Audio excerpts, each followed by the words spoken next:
St. Joseph is one of the best schools in the USA, and it was time to admit new students to the school. The school has very strict rules and only accepts hardworking and passionate students. The next day, 3 students came to seek admission, but the principal declared that only 1 student could be admitted.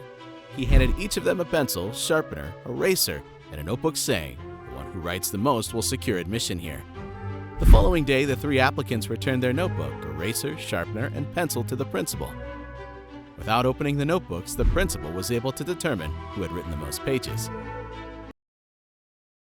So can you figure out who was the individual that wrote the most pages?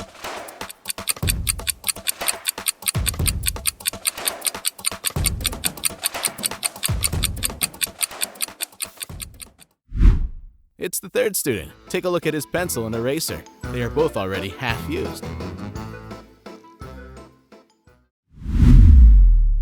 Once upon a time in California, a renowned businessman, Mr. Jeff, hosted his engagement ceremony in a grand palace. He extended invitations to all the wealthy residents of the town. 2 rings, each valued at $1 million, were prominently displayed on the stage for everyone to admire. Suddenly, the electricity went out with a loud bang, and when it was restored, one of the rings intended for Mr. Jeff's fiancee had vanished.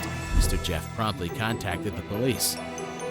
Following an investigation, the police discovered the missing ring in the possession of Mrs. Kylie. In an attempt to exonerate herself, Mrs. Kylie claimed, "This is my husband's ring. I wore it for today's ceremony," and she presented a photograph of her husband wearing the ring to the police. However, within a few minutes, the police discerned that she was being untruthful and subsequently apprehended her. Get down to the ground! So can you deduce how the police determined she was lying?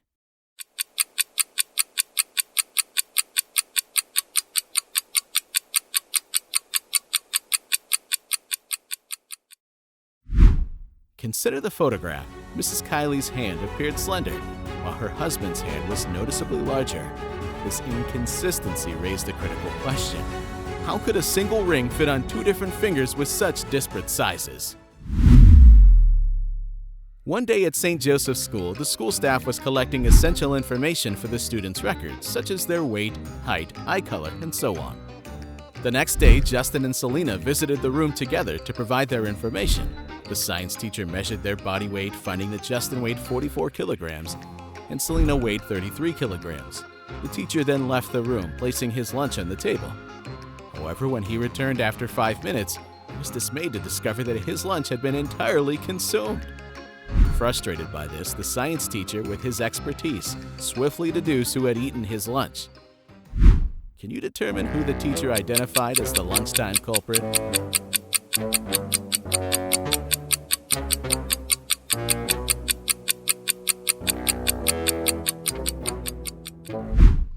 The teacher rechecked their weight.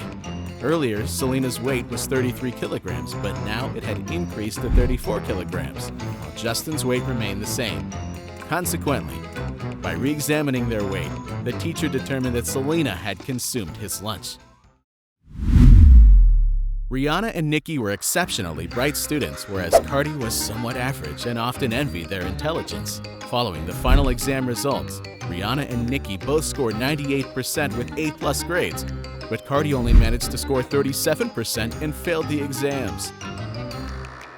In an attempt to provide support, Rihanna and Nikki visited Cardi's house. Due to her jealousy, Cardi decided to serve them a poison juice. Rihanna had already consumed some juice at her own home, so she took her time finishing the drink at Cardi's place. However, Nikki drank the entire glass of juice in one go. After half an hour, Rihanna was discovered dead on the floor, but Nikki was unharmed.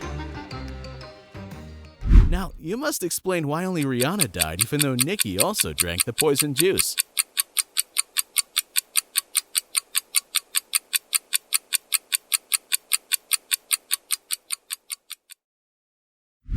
The poison was in the ice. Nikki drank the entire glass in one sip, and the ice did not have time to melt. In contrast, Rihanna took her time to finish the drink, causing the ice to gradually melt, resulting in her being poisoned.